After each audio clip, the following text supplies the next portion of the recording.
உரிமைகளுக்காக போராடுகிற மாணவர்கள், குறிப்பாக இடதுசாரி மாணவர்களை இனம் கண்டு அவர்கள் மீது எடுக்கப்பட்ட நடவடிக்கைகளை அவர் தேவையில்லாமல் இது போன்ற கடிதங்கள் எழுதி அதன் மூலமாக இந்திய கம்யூனிஸ்ட், மார்க்சிஸ்ட் கம்யூனிஸ்ட் இரண்டையும் யார் இருக்கிறார் என்று புள்ளிவரனை கேட்டார்கள்.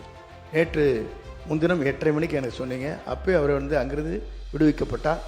மாணவர்கள் மற்றும் இளைஞர்களின் நியாயமான உரிமைகளை மதிக்கும் அரசாக இவ்வரசு இருக்கிறது என்பதை இந்த அவையிலே தெரிவித்துக் கொள்கிறேன். சூப்பரா இருக்கு அம்மா, எனக்கு இதோட சீக்கிரம் தெரியும். Chocolate sweetened condensed milk from milky mist. Aachi masala. எந்த சமையலும் ருசி தேடும் ரகசியம். 20 ரூபாய். சுதந்திர நாட்டில் வாழ்ந்து கொண்டிருக்கிறோம்.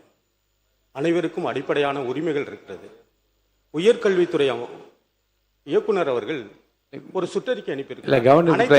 கவனிப்பு என்ன எழுதிருக்கீங்க அதை மட்டும் சொல்லுங்க.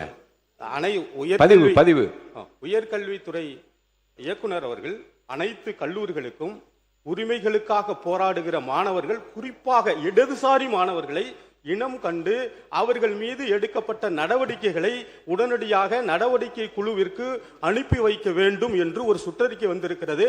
நேற்று கூட நான் இங்கே கவனத்தை கொண்டு வருவதற்காக வந்தேன். திண்டுக்கல் மாவட்டத்தில் ஒரு வட்டாட்சியர் சொல்ல வேண்டாம், நிகழ்வுகளை சொல்ல வேண்டாம். இது போன்ற ஒரு கணக்கெடுப்பு பொதுவான இப்படி ஒரு உரிமைக்காக போராடுகிற சுதந்திர நாட்டில் இப்படி சட்ட அமைப்பு, அரசியல் அமைப்பு சட்டத்திற்கு புறம்பாக மாண்பு கல்வித்துறை அமைச்சர், உயர்கல்வித்துறை அமைச்சர் அவர்கள் அவை முன்னவர் மாண்புமிகு பேரவைத் தலைவர் குஜலம்பாடியில் இருக்கிற அதற்காக ஒரு வட்டாட்சியர் இங்கே தலைமையிலிருந்து இங்கே அனுப்பப்பட்டவர் ஒரு சர்வே பண்ணுவதற்காக அனுப்பணும். அவர் தேவையில்லாமல் இது போன்ற கடிதங்கள் எழுதி அதன் மூலமாக இந்திய கம்யூனிஸ்ட், மார்க்சிஸ்ட் கம்யூனிஸ்ட் இரண்டையும் யார் இருக்கிறார் என்று புள்ளிவரனை கேட்டார்கள். நேற்று முன்தினம் 8:30 மணிக்கு எனக்கு சொன்னீங்க. அப்போ அவர் அங்கிருந்து விடுவிக்கப்பட்டார். அவர் மீது இப்போது நடவடிக்கை எடுத்துக் கொண்டிருக்கிறோம். மாண்பு உயர்கல்வித்துறை அமைச்சர் அவர்கள், நீங்கள் தேசிய குறுக்க அப்படி மாண்பு உறுப்பினர், நீங்கள் அமைச்சருக்கு சொல்ல வேண்டாம், அங்கே சொல்லக்கூடாது, அப்படி பேசக்கூடாது, உட்காருங்க, அப்படி பேசக்கூடாது. மாண்பு உயர்கல்வித்துறை அமைச்சர் பேரவைத் தலைவர் அவர்களே, நேற்று மாணவர்களின் போராட்டம் சம்பந்தமான நடவடிக்கைகள் குறித்து மாண்புமிகு முதலமைச்சர் அவர்களின் கவனத்திற்கு உடனே கொண்டு செல்லப்பட்டது. மாநில அளவில் சில நேர்வுகளில் நடைபெறும் போராட்டங்களில் ஒழுங்கு அமைதி பராமரிக்க வேண்டியது குறித்த கடிதம் 17/8/2026 அன்று உயர்கல்வித்துறை மூலம் கல்லூரி இயக்கத்திற்கு அனுப்பப்பட்டது. அதன்படி கல்வி நிறுவனங்களில் மேற்கொள்ள வேண்டிய ஒழுங்கு அமைதி குறித்து 20/8/2026 அறிக்கை அனுப்ப வேண்டிய சூழ்நிலை எழுந்தது. அனைத்து அரசு கல்லூரிகளின் கல்வி சூழல் மற்றும் ஒழுங்கு அமைதி பராமரிக்கப்படுவதை உறுதி செய்வதை முன்னிட்டு அனைத்து கல்லூரி முதல்வருக்கும் சுற்றறிக்கை அனுப்பப்பட்டது. இச்சுற்றறிக்கையில் தவறுதலாக சில வாசகங்கள் குறிப்பிட்ட கட்சிகள் மற்றும் அமைப்புகளை பற்றி குறிப்பிட்டிருந்தது.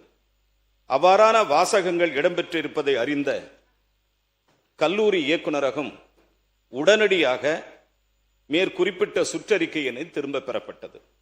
இந்த செயல் எவ்வித உள்நோக்கமுமின்றி முற்றிலும் கல்வி நிறுவனங்களின் ஒழுங்கமைதியை பராமரித்தல் பற்றிய நோக்கத்தின் பார்ப்பட்டது.